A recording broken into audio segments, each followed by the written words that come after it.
vamos a hablar de un tema que es importante en el Perú, es la construcción. ¿Cómo estamos en este tema, doctor ingeniero? Bueno, antes que nada, Armando, muchas gracias por la invitación. Siempre es un placer estar aquí en Andina. Bueno, la construcción, estos datos que tenemos hasta el mes de mayo arrojan un crecimiento entre enero y mayo de alrededor de 3.4%, que es inclusive un poco menor de lo que se espera a fin de año, y continúa la condición de crecimiento que se dio el año pasado, una cifra similar, y ya parece un proceso consolidado de recuperación respecto a lo que ocurrió en el 2023, en donde caímos 8%, ¿no? Es difícil, es una caída un poco fuerte que para levantar. Muy fuerte. Para que tenga usted una idea, en la pandemia caímos 12, o sea que es raro que la construcción caiga tanto, ¿no? Ajá. ¿Y qué es lo que se está, esa recuperación se debe a la construcción de viviendas en particular o condominios? ¿Cómo es el tema de cifra? Mire, la obra pública del año pasado fue muy dinámica, creció 2 dígitos, si mal no recuerdo, casi 17%. Este año sigue creciendo, más o menos alrededor de 6% es lo que se espera para este año. Lo que más ha crecido ha sido la vivienda, ¿no? La vivienda, por ejemplo, los créditos hipotecarios, que es un indicador muy claro de la venta de viviendas, entre mayo 2024 y abril 2025, es decir, en el último año que tenemos data, ha crecido 17%. Regular, una cifra fuerte, a pesar de que los créditos que se otorgan con recursos de mi vivienda han caído, ¿no? También está creciendo la inversión minera, y eso para el sector construcción es muy importante, ¿no? En un buen año la la inversión minera puede explicar el 15% del crecimiento de la actividad constructora, ¿no? Entonces son, digamos, los 3 factores: inversión pública, inversión en inmobiliaria y también inversión minera, los que están moviendo esta actividad que, como usted puede entender, es muy importante que crezca, ¿no? Claro. Mueve todo un sistema. Mueve todo un sistema, y sin construcción no hay desarrollo. Puede ser un poco petulante que quien trabaja en sector construcción lo diga, pero el Perú necesita crecer 5% para poder ir reduciendo significativamente la pobreza y la desigualdad. Y si es así, la construcción tendría que crecer el doble, ¿no? Okay. Y el tema de déficit habitacional, ¿cómo están? ¿Cuántas viviendas nos faltaría para llegar a un óptimo?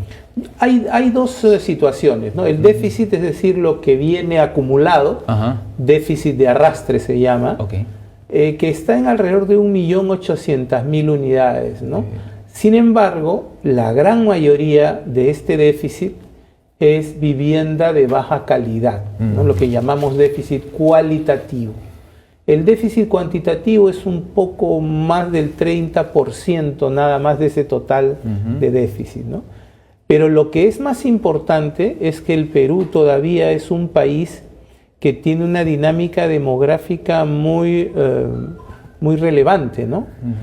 Y en 20 años nosotros vamos a demandar casi 2 millones de nuevas viviendas. Entonces, digamos, ese es el déficit futuro o la demanda futura de vivienda. Por eso es que en Capeco sostenemos que tenemos que producir 200.000 viviendas por año para poder atender progresivamente el déficit ya acumulado, pero también la demanda que viene, para evitar que la construcción informal siga siendo dominante en el segmento de la vivienda. Justamente el tema de la construcción informal es ahora con el video de los movimientos telúricos, ahora que estamos viendo un montón de lluvia, mucha gente en la calle te dice, Lima no está preparada para lluvia. Yo decía, bueno, es que en Lima normalmente no llueve, pero vemos muchas casas que no están acondicionadas para ese tema, y menos en provincias a veces pasan, ¿no? ¿Cómo estamos en el tema de la autoconstrucción, ¿no? Bueno, ya el fenómeno del Niño del año 2017 nos mostró cómo en las ciudades del norte, en donde sí es obligatorio tener sistemas de drenaje pluvial, el no tenerlo genera un nivel de afectación para el patrimonio de las familias y también para la vida de la gente, ¿no? Pues ahí tenemos un problema en las zonas en donde la reglamentación exige sistemas de drenaje pluvial por la cantidad de lluvia que cae, pues hay que hacerlo.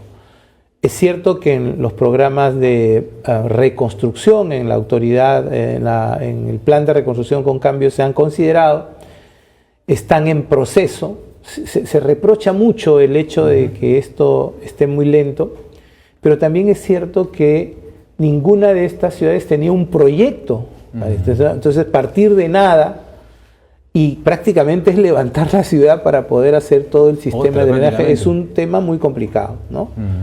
Por lo menos en las zonas nuevas, cuando se hagan nuevas urbanizaciones, ahí hay que exigir que, por supuesto, haya drenaje pluvial. En Lima, claro, no se necesita, ¿no? Por ahora, por lo menos, no sabemos con este cambio climático, ¿no?, qué puede ocurrir en el futuro, ¿no?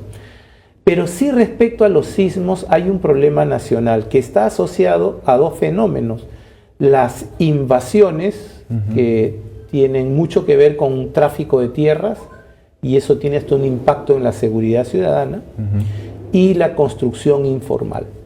Para que tenga usted una idea, un estudio de GRADE, no lo ha hecho Capeco, pero GRADE es una entidad con mucho prestigio, determinó que, esto creo que es del año 2020 o 2021, ¿no?, que en los años previos, en los 18 años previos, el 93% de la expansión de la ciudad en ese periodo fue informal. Tráfico de tierras o lotizaciones informales. Sin ninguna planificación. Ni planificación, y en muchos casos vinculados a bandas delincuenciales que se hacen de terrenos, ¿no? Y por otro lado, Capeco determinó ya hace 3 años que entre el año 2001 y 2019 la producción informal de viviendas en Lima fue de 67%, ¿no? Y en el interior del país es mucho mayor, ¿no? Entonces, más del 70% de las construcciones de viviendas se hacen lamentablemente de manera informal. Y eso, en el caso de un sismo, tiene muchas consecuencias, ¿no? Terrible, ¿no? Es alarmante, porque te deja preocupando. El 70% de las viviendas no tienen un seguimiento profesional de construcción, y ante un sismo hay que pegar al azar, a la suerte, que si se mantienen en el pie. Sí, en realidad hay que tener mucha fe. Sí, ¿no? Hay un cálculo que hizo PREDES, que es un centro de prevención de desastres por encargo de INDECI, a raíz justamente del sismo de Ica, el año 2007, ¿no? Donde, de hecho, ese paso en Pisco se cayeron las mitad de las viviendas. Cuidado, pasa que Pisco es una ciudad relativamente pequeña, ¿no? Pero que se caiga la mitad de las viviendas es una cosa impresionante, ¿no? Y la otra mitad quedó mal. Y la otra aquí, claro, bueno, siempre hubo problemas, ¿no? Sí, pues. Nunca estamos preparados para eso. Y eso no es problema de un gobierno, sino en general de nuestro acuerdo social. No nos ponemos de acuerdo respecto a esa propiedad. Y entonces se calculó que si un sismo de similar severidad como el que se dio en Pisco ocurriera en Lima, se caerían más de 500.000 de viviendas, ¿no? Y fallecería alrededor de 50.000 personas, ¿no? O sea, son cifras muy dolorosas que deberían llamar a preocupación no solamente al gobierno, sino en general una preocupación, digamos, de toda la sociedad. Tema educativo también, ¿no, ingeniero? Porque yo le cuento, bueno, partiendo de que a veces, no sé si está bien o mal, pero siempre le cuento un poco la experiencia propia, ¿no? Yo, por ejemplo, construí mi vivienda cuando muy joven, pero no escatimé ningún recurso en la medida de lo posible para lo que es la base, para lo que es el estudio, porque eso es lo principal. Si no se te cae tu casa, o sea, muere tu familia, que ahí está tu familia, todo tu proyecto de vida, ¿no? Sí.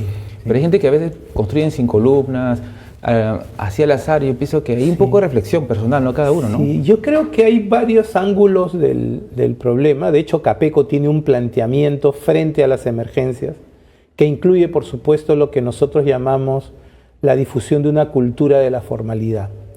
Porque las personas, muchas actúan porque no tienen suficiente información respecto a lo riesgoso que puede ser trabajar sin criterios técnicos.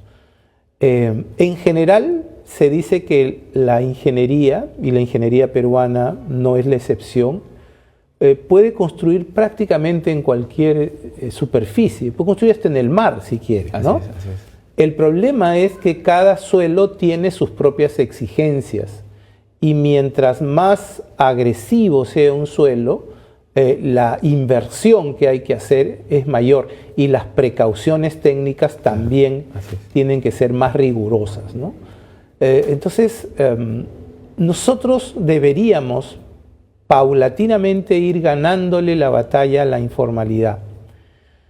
En el Perú más o menos se producen 60.000 viviendas por año, formales. Y nosotros deberíamos producir 200.000 viviendas por año. El Perú, por su nivel de desarrollo económico, su disponibilidad de recursos, inclusive por el dinero que recauda, sí está en posibilidades de producir esa cantidad de viviendas. De esa manera, nosotros lograríamos que progresivamente el riesgo de un sismo, la afectación de un sismo sea menor. Una vivienda construida formalmente debe resistir de una manera muy precisa, muy adecuada al impacto que puede generar un movimiento telúrico, ¿no? Entonces, esa debería ser una tarea prioritaria, ¿no? Y ahora que estamos en vísperas de empezar un periodo electoral, Capeco está profundamente interesado en hacer conocer a los partidos que postulan a la presidencia sobre esta realidad, ¿no? ¿Qué política se apuntan, no? Felizmente tenemos políticas. Lo que pasa es que por lo pronto faltan recursos. Y le puedo dar otro dato que es interesante. Más o menos, y este año realmente ha sido generoso el gobierno con el programa de vivienda y nos ha otorgado más de 2.000 millones de soles para subsidios. Porque sin subsidios la gente pobre no puede llegar, ¿no es cierto? Sí. Bueno, nosotros necesitaríamos para producir 200.000 viviendas, por lo menos triplicar ese nivel, ¿no? Pasar de 2.000 a 6.000. O sea, necesitamos 4.000 millones de soles más. Bueno, el Estado peruano deja de gastar todos los años entre 15.000 y 20.000 millones de soles de presupuesto de inversión disponible. Es decir, con un 20% del dinero que no se gasta, no estamos hablando del que se gasta mal, porque claro, eso es otra cifra. Es otro tema, ¿no? Se podría reducir de manera progresiva este riesgo que tenemos todos. Digo todos porque uno no sabe dónde le va a agarrar un sismo. No, pues. ¿No? Entonces puede ser que su casa esté bien protegida, pero está en un sitio donde no hay mucha informalidad y le puede pasar también compartir, digamos, esa desgracia, ¿no? Claro. Entonces, para nosotros es un tema fundamental. Pero usted ha dicho bien, Armando, se necesita informar mucho a la gente. Y el sector privado, Capeco, tiene mucho interés en difundir una cultura de formalidad. Esperamos tener sorpresas dentro de poco positivas de ver el compromiso que tiene el sector privado para hacer conocer a la población las bondades de la construcción formal, para impulsar también en el gobierno esta prioridad que se le tiene que dar a la construcción en general y a la vivienda en particular. Ingeniero, ¿qué pasa? Por ejemplo, hay mucha gente que nos puede ver y decir, pero ya yo construí en forma informal y mi casa, bueno, no está tan bien. ¿Hay forma de reforzarlo? ¿Hay forma de ver qué se puede hacer? ¿Hay algún canal donde Capeco les pueda facilitar información para que ellos puedan mejorar el estado actual en que vive? Sí, mire, por supuesto que las viviendas se pueden reforzar y en algunos casos habrá que reconstruir, ¿no? Por ejemplo, si se construyen 5 columnas y estamos en el 4º piso, pues lo mejor es comenzar a demoler arriba, porque eso es complicado, ¿no? Y hay programas del gobierno que están dirigidos a este segmento, ¿no? Que el más difundido es construcción en sitio propio, que tiene un componente para mejoramiento de vivienda, y dentro de este uno de que se llama de reforzamiento estructural. Y hay empresas pequeñas, no son grandes empresas, son más de 1000 empresas que se dedican a esto. Entonces el tema es recursos, no es un asunto de capacidades. Ingeniero, antes nosotros, cuando estábamos en nuestra generación, que crecía, la ciudad crecía hacia los costados, ahora crece hacia arriba. Y sé que hay una nueva generación de jóvenes que también ahora se independizan más antes que como en nuestra época, ¿no? Entonces necesitan ese tema de vivienda y los créditos, como usted comentaba, hay una gran perspectiva, ¿no? ¿Cómo se ve el tema de este sector a futuro? ¿Cómo está el tema de esto? Bueno, sí, efectivamente, algunas partes de las principales ciudades del país crecen hacia arriba, pero como le comenté, lamentablemente todavía la expansión, la extensión de la ciudad y desordenada sigue siendo mayoritaria. Lima, por ejemplo, es un problema de a pesar de todos los edificios que vemos, ha perdido densidad.